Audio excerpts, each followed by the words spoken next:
यस फलेवास नगरपालिका वडा नम्बर 9 भोगडा र वडा नम्बर 2 थापठाना जोड्ने सडक कालोपत्रेको काम चाहिँ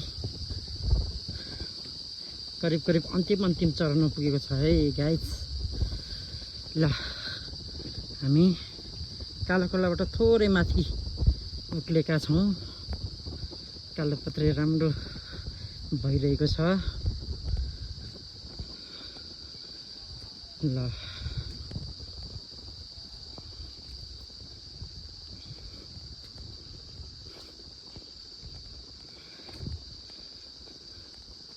अरू अपडेट पछि। फलेवास नगरपालिका वडा नम्बर 9 भङ्गरा र वडा नम्बर 2 कास्कीनेटा थापठाना। फलेवास नगरपालिका वडा नम्बर 9 भङ्गरा र वडा नम्बर 2 थापठाना खुमा जोड्ने सडक है। यो चाहिँ कालोपत्रेको काम लगभग अन्तिम चरणमा आइसकेको छ। हामी त्यसैको अपडेट अहिले यतिखेर गर्दैछौँ।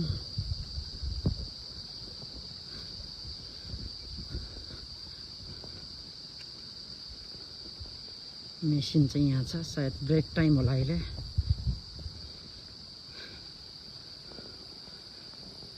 कति गाह्रो थियो अघिल्लो वर्षहरूमा, अहिले चाहिँ धेरै सजिलो भएको छ है।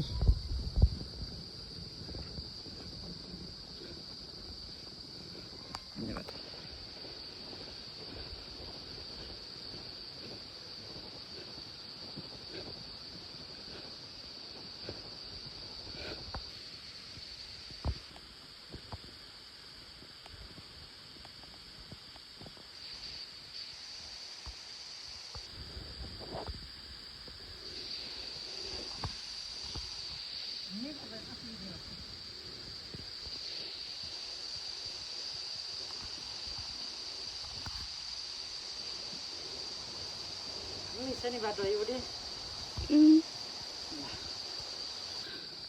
यहाँनिर भने पहिरो गर्दैछ। यो पहिरोले बाटो पिच गरेको केही दिनमै नबिगारोस्, यही वर्खमा नबिगारोस् है। खबरदारी गर्न चाहन्छु निर्माण व्यवसायीलाई। अनि त्यसपछि यसलाई चाहिँ अलिकति समयमा हटाइयोस् है, नत्र होइन भने यसले चाहिँ यति राम्रो बनाएको बाटो फेरि यही वर्खमा सबै बिगार्ला भन्न सकिन्न। यसरी पानी बगिरहेछ, नालीमा नबगिकन खोलातिर बगिरहेछ है। यसले चाहिँ असर गर्न सक्छ। सम्बन्धितको चाहिँ बेलामा ध्यान जाओस् है, सम्बन्धित ठेकदार कम्पनीको। अब यसो भएपछि त नि यो रोड त कहाँ रहन्छ त नि, छिटै गइहाल्छ नि। यस्तै पहिरो गएको छ। ल यतातिर चाहिँ बेलैमा ध्यान जाओस् है। ल यो चाहिँ खुमा भङ्गरा सडक है। हामी यात्राकै क्रममा छौँ। हाम्रो अन्तिम गन्तव्य थापठाना रहेको छ। बिचमा नयाँ बनेको सडकको चाहिँ अपडेटहरू पनि गर्दै गइरहेको छु। यहाँ बुढी चाहिँ थकाइ लागेर हैरान परेको छ है। हेलो भन न बुढी। ल बुढी चाहिँ थकाइ लाएर हैरान परेको छ। म चाहिँ सानो भिडियो बनाउँदै हिँडेछु। बुढी चाहिँ एकदम क्यामेरा देखेको भाग्न थाल्यो। क्यामेरा नदेख्दै त हिँडेको थिएन अघि, अहिले क्यामेरा देखेको हिँड्दैछ है। कुछ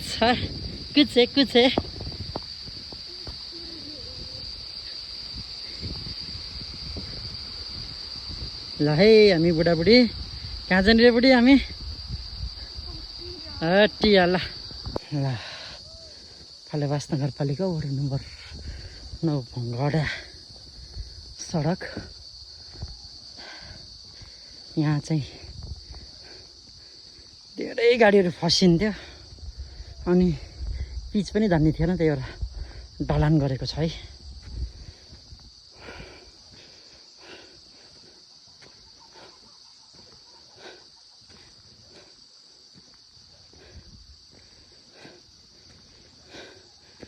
यहाँ पहिलो बस धकेलेको चाहिँ बिर्सेको छैन है।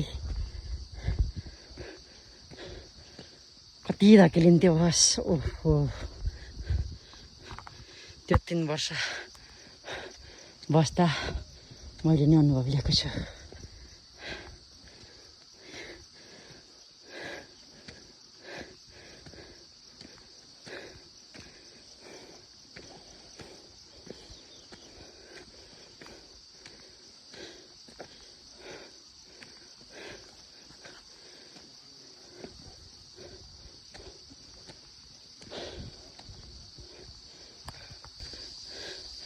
अब यहाँ चाहिँ चिसो पानी आउने, पहिला बाँसको धारो थियो, अहिले चाहिँ कस्तो राम्रो व्यवस्थित तरिकाले बनाएको रहेछ है। यहाँ चाहिँ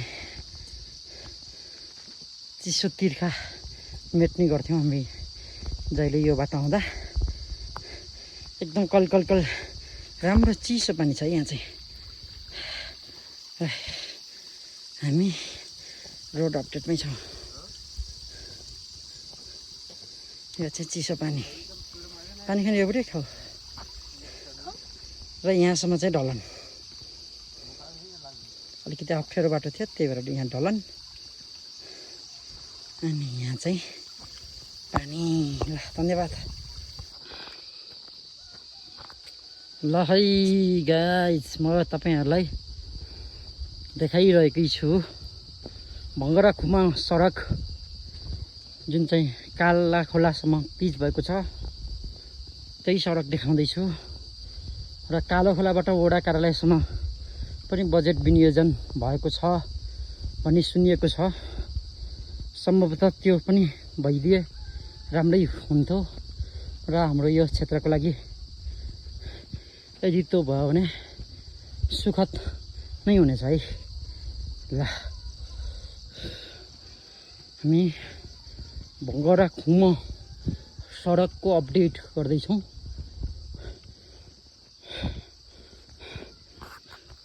पारी खुमा गाउँ देख्न सक्नुहुन्छ।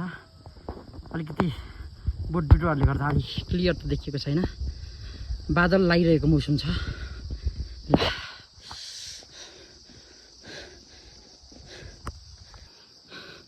भङ्गरा खुमा सडकको कालो खोलादेखि खुमासम्मको सडक अपडेटकै क्रममा छौँ हामी। यहाँ हामी खुमाको सायद कुल मन्दिर होला, यो मन्दिरसम्म आइपुगेका छौँ। यहाँसम्मको बाटो A1 छ, राम्रो तरिकाले नै पिच गरिएको छ। एक ठाउँमा चाहिँ पहिरो गएको रहेछ, त्यहाँ चाहिँ यही बर्खामा चाहिँ त्यहाँ चाहिँ व्यवस्थापन गरिएन भने यही बर्खामा यो सडकलाई असर गर्ने देखिन्छ। अरू ठाउँमा भने अहिलेसम्म चाहिँ लगभग राम्रै देखेको छु है मैले चाहिँ। ल यो मन्दिर अनि तल सडक बुढी।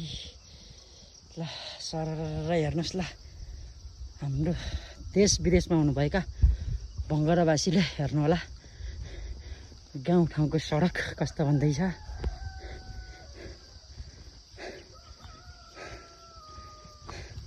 हामी खुमा भङ्गरा सडक अपडेटकै क्रममा छौँ।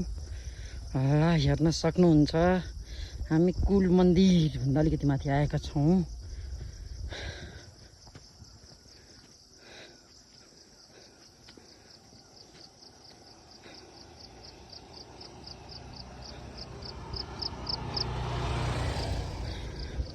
आजबाट बाटो पनि खुलेको कारणले गर्दा बाइकहरू पनि चलिसकेको हामीले देख्न सक्छौँ।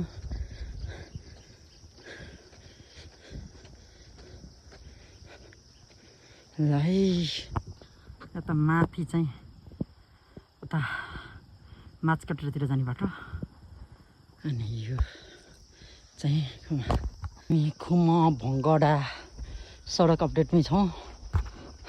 यहाँबाट सिधा माथि गयो भने चाहिँ माछकटेर भएले पुगिन्छ भने यताबाट टर्न लिएर यतातिर अगाडि बढ्यौँ भने यताबाट चाहिँ थाप्टाना हटिया खुमा आइपुग्छौँ है। बाङ्गे बजार आइपुग्न लाग्छौँ। ल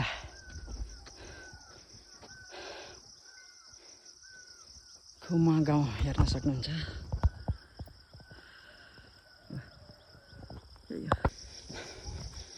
हामी बाङ्गे बजार पुग्न लागेका छौँ है गाइज। बाटो A1 छ, सरर हेर्न सक्नुहुन्छ यस्तो राम्रो बाटो। अब जस भङ्गरासम्मै पिच हुने अन्त भङ्गरा पुग्न 15-20 मिनटमा पुग्छ होला हटियाबाट भङ्गरा है। राम्रो हुँदै गएको छ बाटो।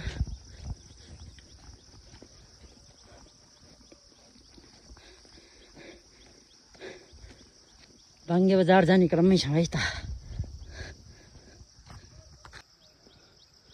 हेर नेपालको धन नै हो वन जङ्गल भनेको। जतासुकै वन जङ्गल है। ल हेर्नु, ल हामी त्यहाँबाट यता आइसक्यौँ है।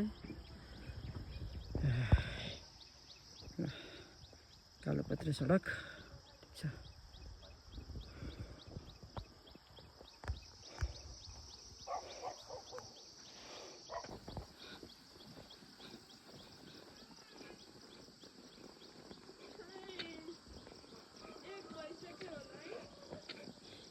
ठ्याक्कै सरेको 2 बजे कहाँ पुग्ने? 2 बजे हामी पुग्ने।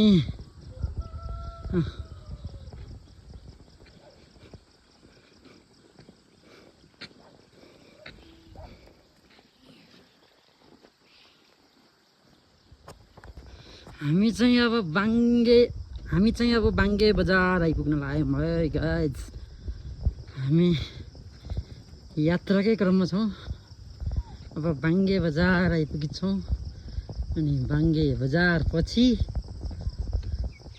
हटिया बजार है। बाटो राम्रै छ, ठिक छ। अहिलेसम्म एक ठाउँमा अलिकति कम्प्लेन देखेँ, अरू चाहिँ ठिकै छ है।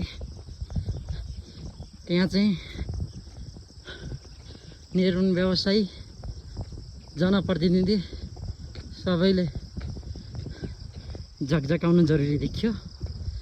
त्यो बाहेक अरू ठाउँमा चाहिँ ठिकै छ। यसलाई चाहिँ राम्रै भन्नुपर्छ।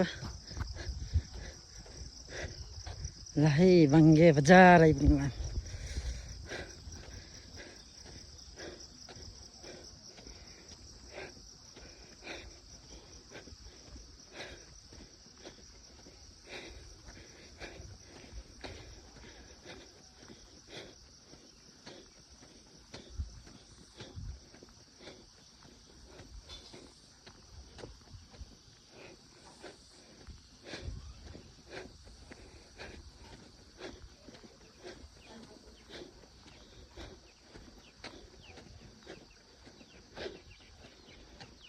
अब भने साइकल चलाउन नि आनन्द छ है। साइकल यात्रीहरूलाई आनन्द छ। साइकल सिक्न, बाइक सिक्न आनन्द छ होला।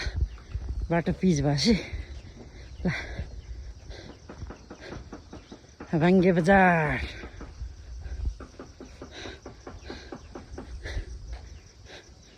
फाइनल्ली पिचको अन्तिम सिमाना। ल बुढी हिँड्न नसकेर स्वासा पर्दैछ त। यहाँ अन्तिम सिमानासम्म आइपुग्यौँ है हामीले। आज सुरुदेखि अन्तिम सिमानासम्म देखाउने काम गऱ्यौँ। भिडियो कस्तो लाग्छ, जस्तो लाग्छ त्यस्तै प्रतिक्रिया दिन नभुल्नु होला। यस्तै भिडियोको लागि सधैँभरि माया गर्नु होला। धन्यवाद।